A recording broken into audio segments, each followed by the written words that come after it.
Мисля, че това ще ми отнеме много време. Обаче целта е моята церемония по дипломиране. Този път ще съм сама, защото Калин отново го няма, но моят приятел Пухо е с мен.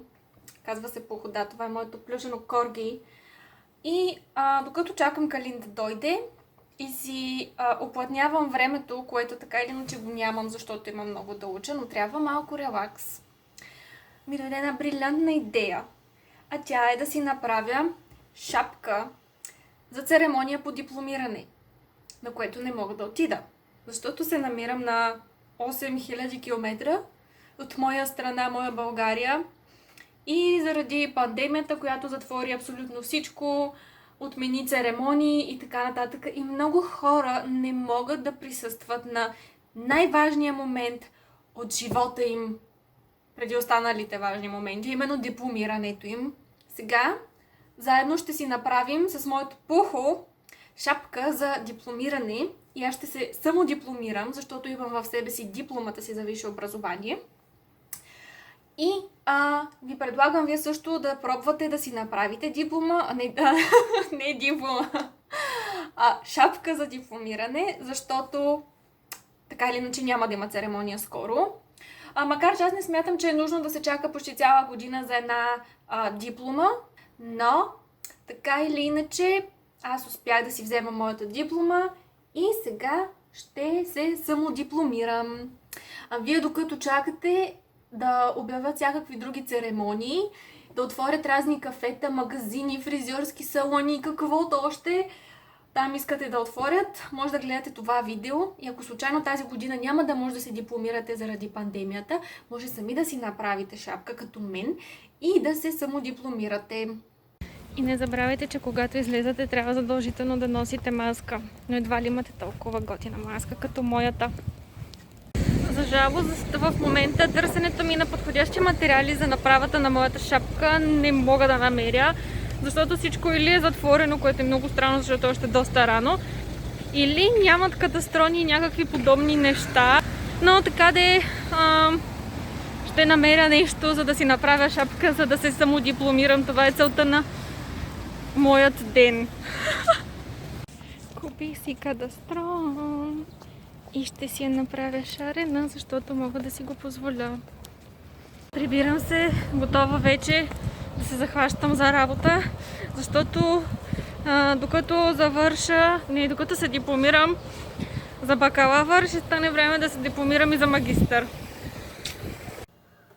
Така, прибрах се, вече ще се захващам за работа да си правя собствената шапка. Така, на първо място ще ни трябва кадастрон. Взех си с любимият ми цвят. Това е нещо между червено и лилаво, не знам дали е точно като бурдон. Не точно, не знам, аз съм жена и не разбирам от цветове, така че сори. Така ще ни трябва тиксо, лепило, гума, пермоливка, също маркер, някакъв стар учебник, който да използваме, за да направим по-твърда горната част. Ще ни трябва и тази ножица, да режем кадастрона, може да си режете косата с нея, може да си отваряте храната с нея, нямам никаква идея. Нека отворим този кадастрон. Ще използвам ножица.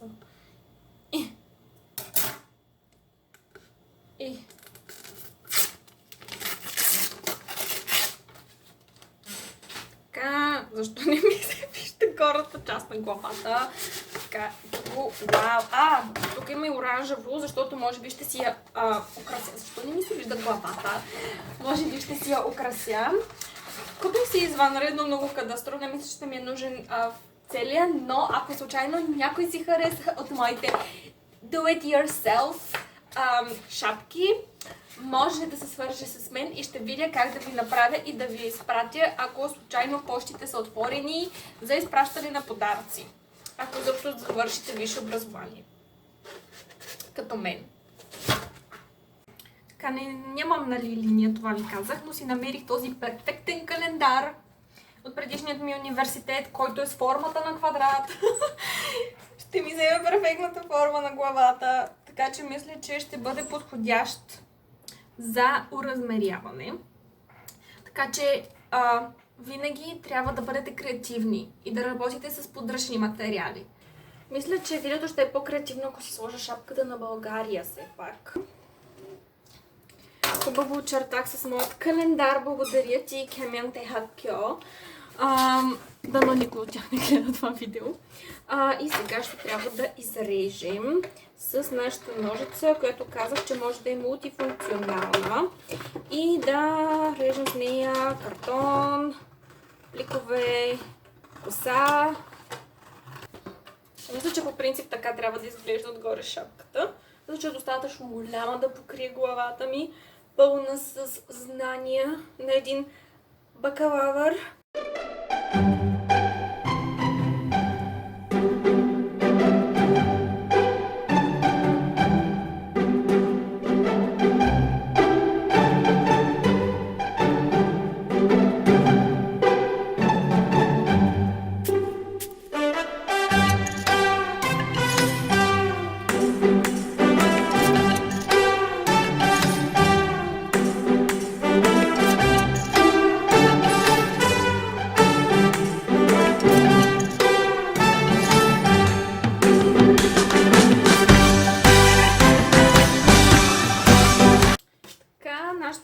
Част вече е сгъната, само че трябва ли да отрежа това сега? Ако го отрежа, може да съсипя цялата работа. И ще го отрежа. Така, само че от коя страна? Май не трябваше да го отрязвам. Да, не трябваше да го отрязвам. Ще ви разкажа някои забавни истории. Няма такива. Но трябва ето тази част да я съединя по този начин и да изглежда ето така на главата ми. Аз мога да си направя и корейска шапка така. Следващото видео ще бъде правя си традиционна корейска шапка. Решено е. Така, сега това ще ми е долната част на шапката. Само дето май или ми е много къса, много ми е къска да строна, или ми е много голяма главата. Не знам, вие преценете. Надявам се никой тук в прозореца да ме гледа, защото много ще ми се смее.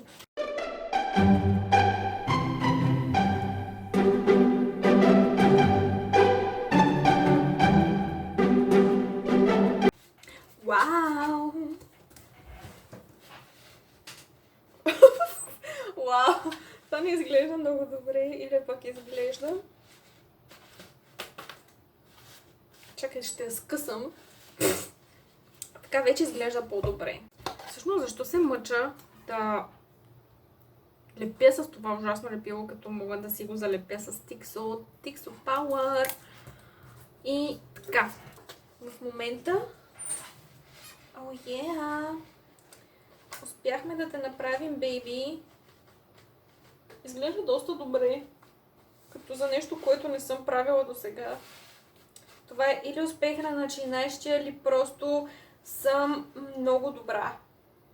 Аз мисля, че и двете. Реших да разлепя долната част, защото не ми влиза в главата. И сгъвам. Извинявам се, моята техника пред камера не е много добра. И сега ще залепя тази част, ето тук, което разлепих и съсипах, за да може да седи по-голямо.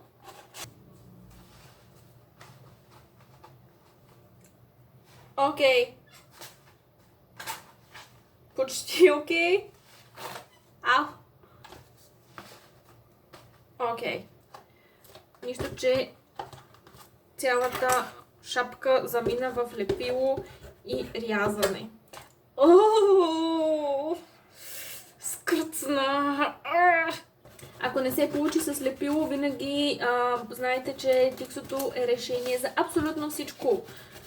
Скъсана хартия, Tixo. Счупен крак, Tixo. Винаги използвайте и имайте вяра на Tixo-то. Супер странно е да правя това нещо и си говоря сама. Трябва да си направим една онлайн среща. Вау! Стана! О, това е готино. Трябваше, може би, малко да е така в центъра, ето тук, но няма значение. Вау! Вау! Трябва да се снимам да се покажа на Калин какви неща правя вместо да уча. Така, сега ще използвам моят любим цвят, който не знам как се нарича. Така че, всъщност на корейски знам името какво е. Най-вероятно, ако го проверя как превода на името от корейски на английски, ще разбера как е името на английски. Но не искам. Искам да остана в мистерия. Така че сега ще използвам този картон с моят любим цвят, чието име аз не знам. И ще отрежа една малка част от него ето тук, която след това ще разделя на две и ще отрежа. Това е за да може да си направя този пискюл, защото не можах никъде да намеря някакви като връзки.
Така виждате как се получава.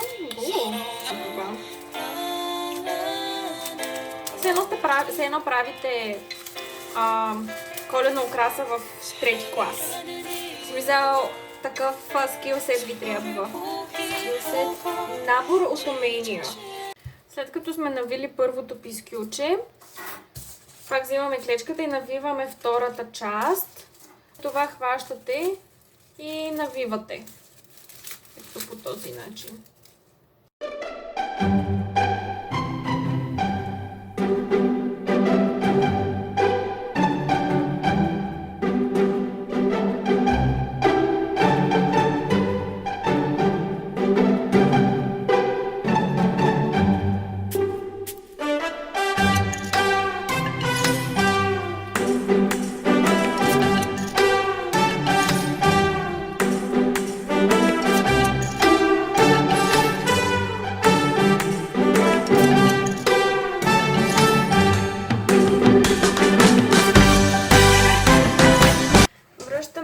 С ден втори от нашата шапка за завършване. Ето тук направих едно цвете, което ще докрася с останалите цветя, които направих. Ужасно много са, но ще има сърца, цветя и каквото още се сетите. И мисля, че ще се получи много цветно и много красиво, точно като за някое кифло. Така че ако сте кифло и искате да имате готина шапка за завършване, моля гледайте.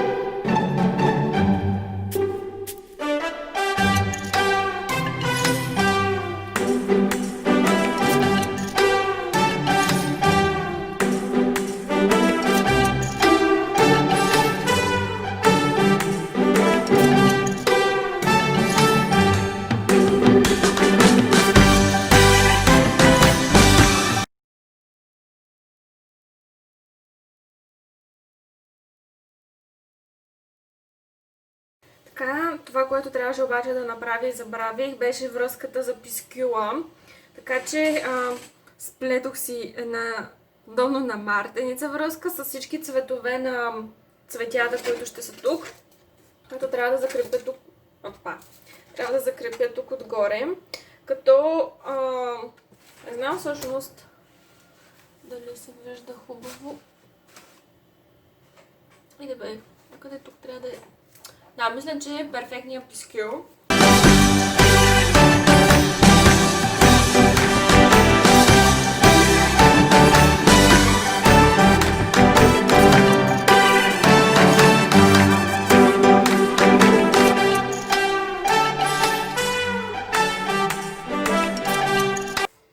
Ето, това вече е почти завършената ми шапка.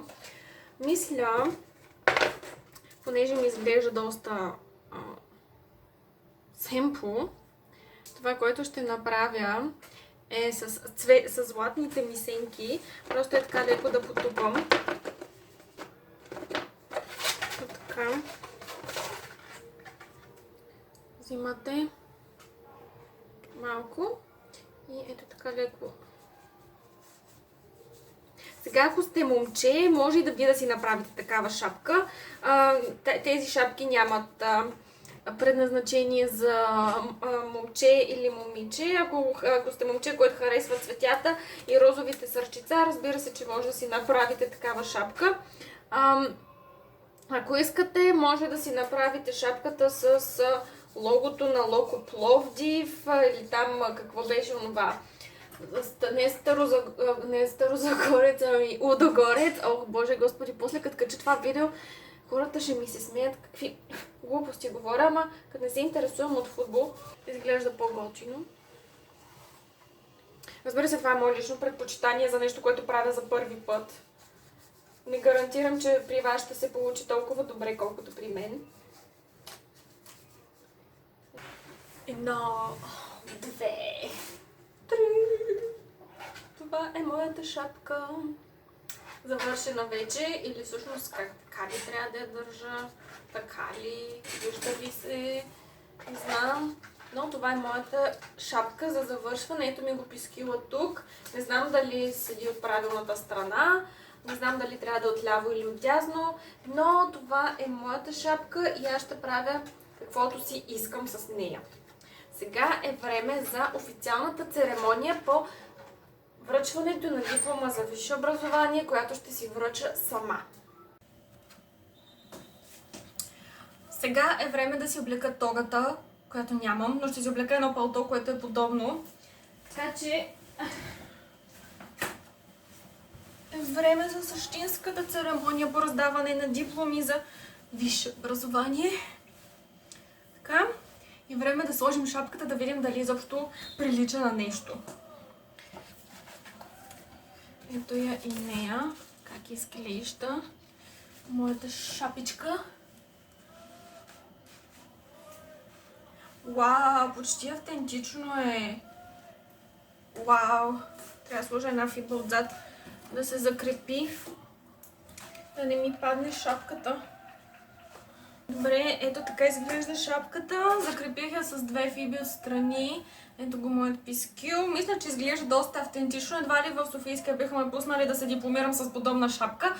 Но ние не сме в Софийски вече, така че е време за церемонията по раздаване на дипломи за висше образование. Подготвила съм си и музика, за да бъде колкото се може по-автентично. Така. Република България, Софийски университет, Свети Климент Охридски, факултет по класически и нови филологии, диплома за висше образование, образователно-квалификационна степен, бакалавър по специалност Южна, Източна и Югоизточна Азия, професионална квалификация, бакалавър по изтокознание. Петя Цветославова Тодорова. Ето ми го. Успеха, къде е той? Дали се вижда? За 4 години. Така. И за да завърша това видео, мога да ви кажа само да сте живи и здрави. Надявам се следващото видео Калин да е тук, защото е доста странно да си говоря сама с телефона. И се надявам всички да сте живи и здрави, времето да е хубаво, да няма повече пандемии и на всички, които очакват да се дипломират и да завършат някой ден, дано това се случи. Аз искам да поздравя все пак и моите преподаватели, които 4 години ми преподаваха и да им благодаря за всичко, на което са ме научили. Надявам се, когато се върна в България, да се видя с тях и с колегите ми и да си поговорим малко за Азия. Ще се видим отново. Довиждане!